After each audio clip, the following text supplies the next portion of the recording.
Alright boys, here we go. Round 2 NEPG Alligator Enduro in Ormond Beach, Florida. It's like 30 minutes outside of Daytona, and we were a little inland. It wasn't too far away from the beach, but it was, but it wasn't the beach. Florida is incredibly strange for terrain for me. I didn't do well in this race. At least I didn't feel like I performed well. I struggled the whole time, and talking to everybody else I ride with, they agreed that it's a very strange place to ride. It's one of these places where you only really learn to ride here from riding here, and this is my first time ever riding in Florida. The weird terrain changes where it's all sand, but it goes from being like piney sand, which is what I'm used to this deep black sand to whoops. It was all this low-cut underbrush, and it's not even low-cut, it's really just how the brush grows. And we were walking the trail for part of the course, and it was so narrow that you couldn't walk single file down the trail without touching brush on either side of you. And they make you header wrap everything, so I'm assuming so you don't catch the underbrush on fire because you're so close to it all the time. It'd go from wide open, straight double track to some of the tightest pine single track I've ever been in, and it didn't really have any flow. It just kind of, you're just all over the place. And like I said, did really bad performance-wise just riding. I just couldn't find a flow. So get into a spot and you feel like you're doing okay, and then all of my instincts were incorrect. So where I feel like the trail would make a right-hand turn, it would make a left-hand turn, and where I feel like the trail would go straight, it would make this hard either direction turn. I watched the pros go through a section that I went through, and they would blow the same corners I was blowing. And talking to a couple guys that have run this race before, they said that Florida is fairly notorious for mis-arrowing sections. So you'll get into a spot and it's like they just don't have anywhere to put an arrow, or they don't think you need one, and you completely blow through a section. The other thing about this place is the palmettos. So all these green plants that are on either side of me are palmettos, and the root base for them is huge, this big sprawling root base.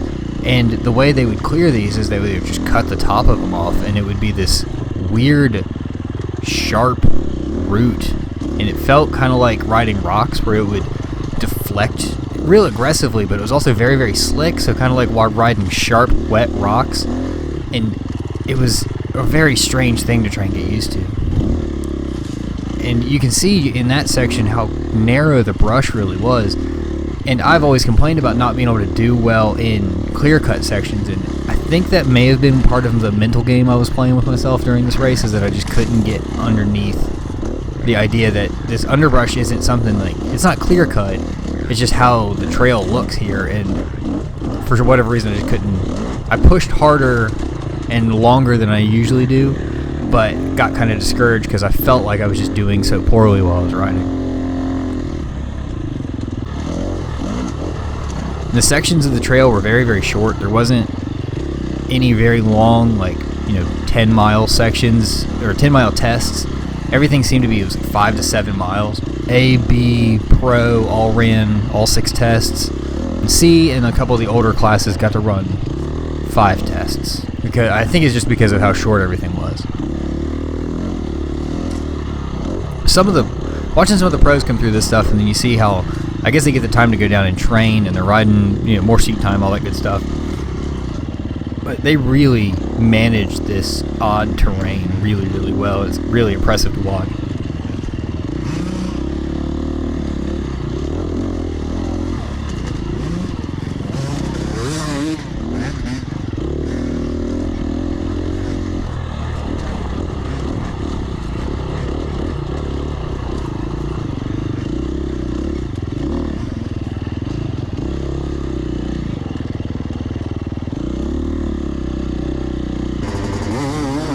This is the beginning of test 2.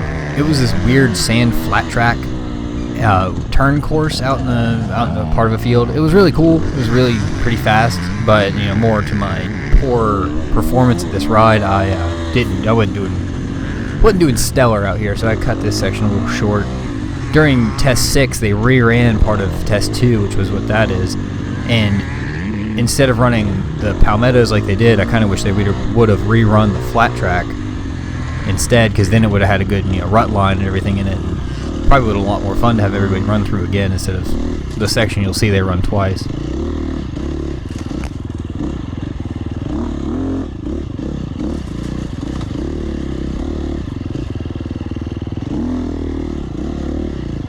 This is just more of that tight Florida single track like brush line.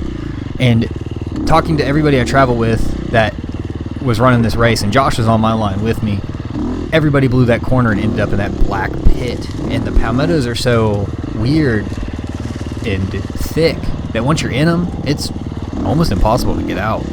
And this is me and Josh looking for the trail. And I was talking to two guys I race with that run a row before us, and they said they both got stuck in here, and a pro girl all got stuck in there for just a little bit trying to figure out where the trail went, and then finally make it through the brush and figure out where the trail's going. I heard from a lot of people that they blew that corner and ended up in that same black cypress mud.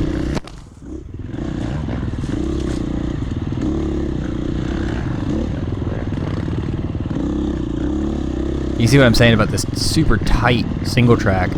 I like tight technical trail. Something about this just, I couldn't find the flow.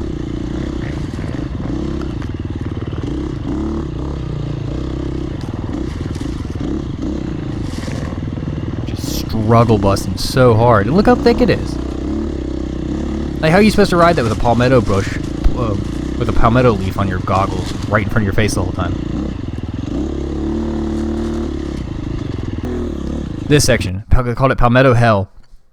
It was probably a quarter mile of just, top-lopped palmettos, and the best way I can describe it for people who live on like the East Coast United States is like riding up a sharp rock creek with running water. So you're running up creek and trying to keep the deflection under control while everything's still being slick, like it's covered in water.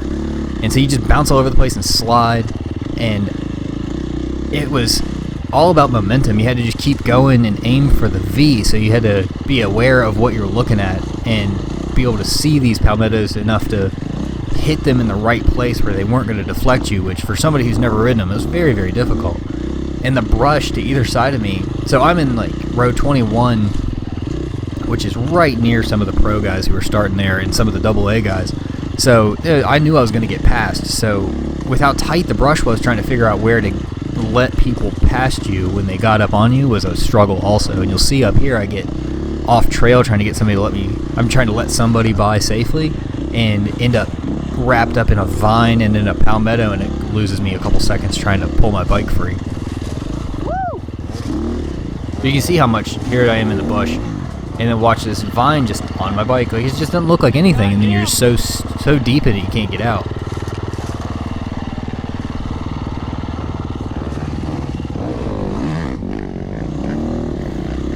And they ran this section twice, so this was the last part of test 6, so you're exhausted, and then you get to run all that again, which is Arm Pump City. It was a very interesting experience, and I'll say, like, experience is what you get when you don't get what you wanted, and I got a lot of experience riding in Florida. And I've always wanted to go to places like Croom and ride, and just, I'll do that, because that looks more technical than this does, but I've got a new respect for guys who run Florida single track like this all the time. It's a beast of a place to ride.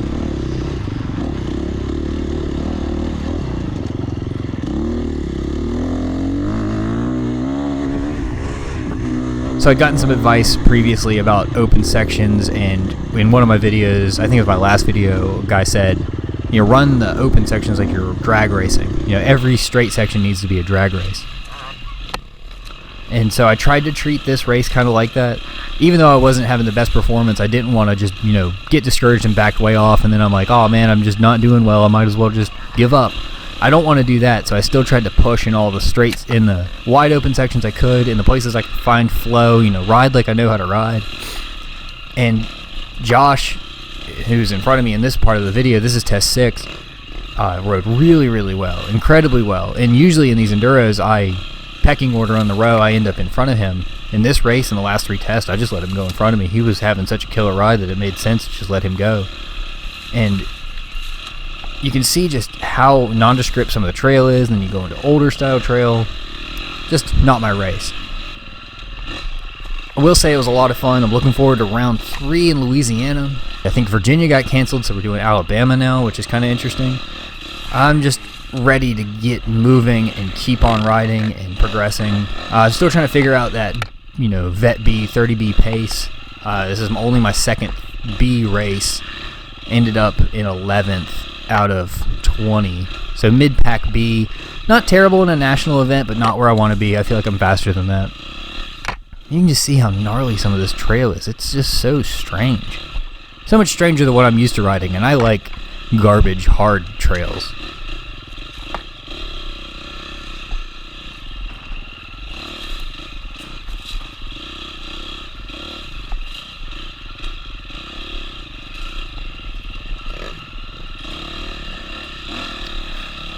So that's going to be the end of the video, short and sweet. We'll see you at the next round in Louisiana. I'll have a video from there. Hopefully it's no more sand and it's a little better single track. Maybe I can have a better showing. But see you next time, guys. Peace.